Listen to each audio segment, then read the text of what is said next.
नमस्कार, स्वागत है आपका जनता वॉइस न्यूज़ में और आपके साथ मैं हूं नवदीप शर्मा। आज हम पहुंच गए हैं ईस्ट सागरपुर के वार्ड नंबर 32S में, जहां हमारे साथ पूनम जिंदल जी मौजूद हैं। बहुत बहुत स्वागत है मैडम आपका। बहुत बहुत धन्यवाद नवदीप शर्मा जी कि आप आए और आज इंटरव्यू के लिए, इसके लिए बहुत बहुत आपका आभार। सबसे पहले मैं आपका परिचय आपके द्वारा ही जानना चाहूँगा और आपके एरिया में जो अभी ये विकास कार्य चल रहे हैं उन पर एक बार प्रकाश डालिए। मैं इस वार्ड से 2017 में सभी ने मेरे पे विश्वास जताया और जिसके कारण मैं निगम पार्षद बनी। मैं अपनी सभी जो अब मेरे परिवार के सदस्य हैं, पूरा वार्ड मेरा परिवार का सदस्य है, सभी का आभार जताती हूँ कि उन्होंने मुझे इस लायक समझा और इस पद को मेरे को दिया विश्वास करके। मैं आपको ये कहना चाहूँगी कि जो मेरे 4 साल के कार्यकाल था, उसमें जो मैंने काम करे वो कुछ गलियों का निर्माण भी करा। मैंने 2 गलियों का उद्घाटन मैंने नामकरण करके भी करा। एक का विवेकानंद मार्ग करा, एक का गुरुद्वारा रोड MCD के थ्रू मैंने करा। उनको ऑनलाइन भी आज आप देखेंगे तो वो ऑनलाइन चढ़े हुए हैं। आप लोकेशन डालोगे विवेकानंद की तो वो ऑनलाइन आपको दिखेंगे। और अनेकों हमने पेंशनें बांधी। हमने क्षेत्र में जैसे कि जहाँ पर ज़रूरत थी नए सीवर डालने की 1-2 गलियों में, हमने उसका भी काम करा। और हमने एक लाइब्रेरी, क्योंकि लाइब्रेरी नहीं थी, कम्पैक्ट हमारा वार्ड है और स्कूल तो हमारे पास 2 हैं MCD के, जिसमें 3 शिफ्टें लगती हैं, पर एक कहीं ना कहीं मुझे लगा कि एक लाइब्रेरी होनी चाहिए। तो अभी मैंने उसका उद्घाटन नहीं करा है, पर जल्दी वो सभी को समर्पित होने वाली है। साहिब सिंह वर्मा जी के नाम पर वो छोटी सी लाइब्रेरी हमने एक शुरुआत करी है उसकी। वो लाइब्रेरी सभी को समर्पित होएगी। हमने कोरोना काल में भी बहुत काम करा, चाहे वो राशन का काम है, चाहे अन्य परिवारों के रोज़गार के माध्यम से मैं बताऊंगी कि रोज़गार दिलाने का है। क्योंकि कहीं ना कहीं जब इंसान की नौकरी छूट जाती है, चाहे 15-20 हज़ार का ही काम हो, चाहे 12 हज़ार का हो, तो कहीं ना कहीं उसको सहारा होता है और वो डिप्रेशन में नहीं जाता। ये कोरोना काल इस तरीके का काल था कि सभी लोग डिप्रेशन में जा रहे थे। जिनकी सर्विस थी वो भी घर पे बैठ गए और जिनकी कारखानों में थे, काम करते थे, उन्होंने तो निकाला ही था उन्हें। पर हमने उसका भी पूरा लोगों से सहयोग करके, चाहे हमने गार्ड में लगवाया, चाहे हमने छोटी छोटी कंपनियों में लगवाया, काफ़ी हमने उनका भी इस तरीके से लगाया। हमने एक आत्मनिर्भर, इस कोरोना काल में आत्मनिर्भरता का हमने एक विशेष उदाहरण दिया, जिसमें हमारे पास 125 बहनें जुड़ी हुई हैं। हम आपको ऑन रिकॉर्ड दिखा सकते हैं वो कि किस तरीके से बहनों का हमने एक संस्था के माध्यम से शुरू करा।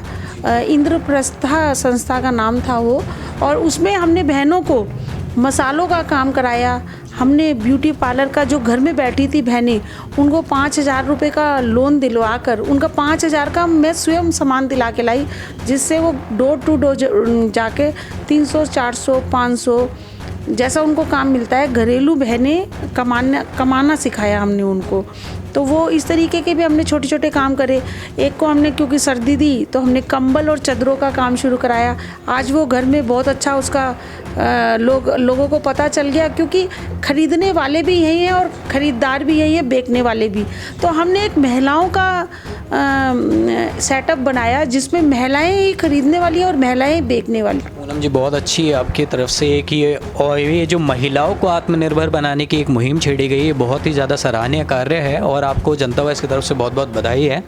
मैडम, आपके एरिया में अभी जो ये कोरोना काल के बाद एक लंबे अरसे के बाद जो है स्कूल रीओपन किए गए हैं, दोबारा से खोले गए हैं, तो अभी उन पे क्या जो है आपका उनका रेस्पॉन्स मिल रहा है? अभिभावकों का, बच्चों का और शिक्षकों का किस नज़रिए से देख रहे हैं अभी अभिभावक उसे? जैसे मैंने कुछ जायज़ा भी लिया था स्कूलों का, तो वहाँ पर देखा कि 40 से 50% का जो रेशो है वो अभी वहाँ पर उपस्थित है बच्चों का। तो अभी आप उसको कैसे आंक रहे हैं और क्या उसमें हौसला अफजाई के लिए कार्य किए जा रहे हैं उनके? नवदीप जी, मैं ये कहना चाहूँगी कि जो ये बच्चों के स्कूल खुले हैं, देखो इतना कोरोना काल जब ये शुरू हुआ, अप्रैल में शुरू हुआ और पूरा लॉकडाउन हो गया, एक तरीके से बच्चे कैद थे। ऑनलाइन स्कूलों ने शुरू तो करा, परंतु कहीं ना कहीं ऐसा हुआ कि कई परिवारों पे फ़ोन नहीं थे, कुछ नहीं था, और कभी हमारे को अपने बच्चे ऑनलाइन पढ़ाने का अनुभव भी नहीं था।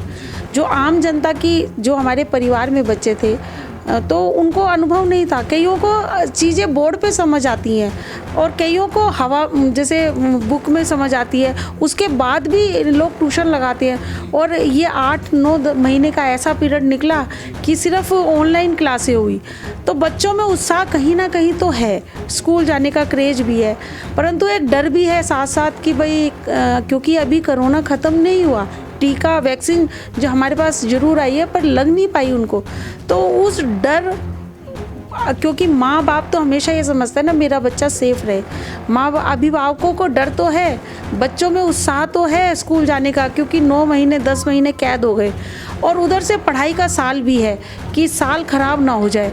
तो जो ये मतलब सरकार ने भी ये कहा कि भाई जो अभिभावक भेजना चाहता है वो ही अपना लिखित में दे, क्योंकि कल भी मैं भी स्कूल में खड़ी थी, हमारे यहाँ पे सर्वोदय विद्यालय, बच्चों में उत्साह था आने का स्कूल में। मैडम ये अभी आपने बिल्कुल सही कही कि कोरोना काल जो है वो अभी ख़त्म नहीं है और वैक्सीन एक लगाई तो जा रही है पर वो अभी सभी की पहुँच से दूर है। बच्चों का नंबर उसमें काफ़ी बाद आता है क्योंकि उन्हें एक लंबे अरसे तक छुट्टी दी गई है। अभिभावकों का नंबर भी बाद में ही आता है, उसमें पहले माननीय लोगों को दिया जा रहा है और उसमें जो आपका ज़रूरतमंद है जिनका कोरोना काल में योगदान रहा उन्हें दिया जा रहा है। तो आपके यहाँ वैक्सीन का भी क्या एक चल रहा है, मतलब अभी कैसी स्थिति है उसकी बनी हुई है, कौन कौन लगवा रहा है, या उसमें भी अभी जो डर जो है लोगों में वैक्सीन को लेकर भी बना हुआ है तो वो भी सामने आ रहा है क्या? हाँ बिल्कुल, लोगों में एक जो ये अफवाह बनाई है इन्होंने कि भाई वैक्सीन नहीं सक्सेसफुल, ये मैं कहना चाहूँगी आपके मीडिया के माध्यम से कहना चाहूँगी कि वैक्सीन हमेशा वैज्ञानिकों ने बनाई है, किसी पार्टी ने नहीं बनाई कि बीजेपी ने बनाई या कांग्रेस ने बनाई या आम आदमी पार्टी ने बनाई, हमेशा वैज्ञानिकों ने बनाई। तो वैज्ञानिकों पे हमारा भरोसा होना चाहिए और ये देश हित के लिए है जो ये दवाई आई है, और ये अनेकों देशों में भी जारी है, इसका आयात और निर्यात दोनों देशों में हो रहा है। अभी अनेकों देशों ने, हम 43 देशों के ऑर्डर आए हुए हैं। तो अगर ऐसा नहीं है, विदेशों में क्यों लोग, उनके राष्ट्रपति और प्रधानमंत्री हमसे दवाई खरीदते, ऑर्डर भेजते? तो ये एक जो बेवजह की एक अफवाह बनाई जाती है कि भाई ये दवाई सही नहीं है, ऐसा नहीं है। और आप ये देखो ना, जिन्होंने कोरोना काल में काम करा, डॉक्टरों ने, नर्सों ने, हमारे पैरामेडिकल स्टाफ ने, तो हम पहले ही क्यों उनको दवाई लग रही है? तो इसका मतलब बहुत इम्पोर्टेंट दवाई होगी ना कि भाई उनको सेव करा जाए, फिर सेकंड कैटेगरी ली जाए। ऐसे तो आम डिस्पेंसरियों में चलती। सारे जो ये किसान हैं, अब तो आपने देखा कि सीधा सरकार ने, केंद्र सरकार ने उस कृषि बिल को लेकर, तीनों बिल को लेकर चुप्पी साध ली है। उन्होंने कह दिया कि हम 1.5 साल तक इसको लागू नहीं करने वाले हैं, सस्पेंड करने वाले हैं। बावजूद इसके उसका तिल का तार बनाया जा रहा है। वहाँ पर एक जो लोग हैं वो जुटे हुए हैं, कोरोना काल के बावजूद भी जुटे हुए हैं, और इतने लंबा अरसा हो गया है उन्हें। और आपने देखा होगा कि ये जो दिल्ली सरकार है उनका खुले से समर्थन कर रही है। तो आप इस सब को कैसे आंकते हैं?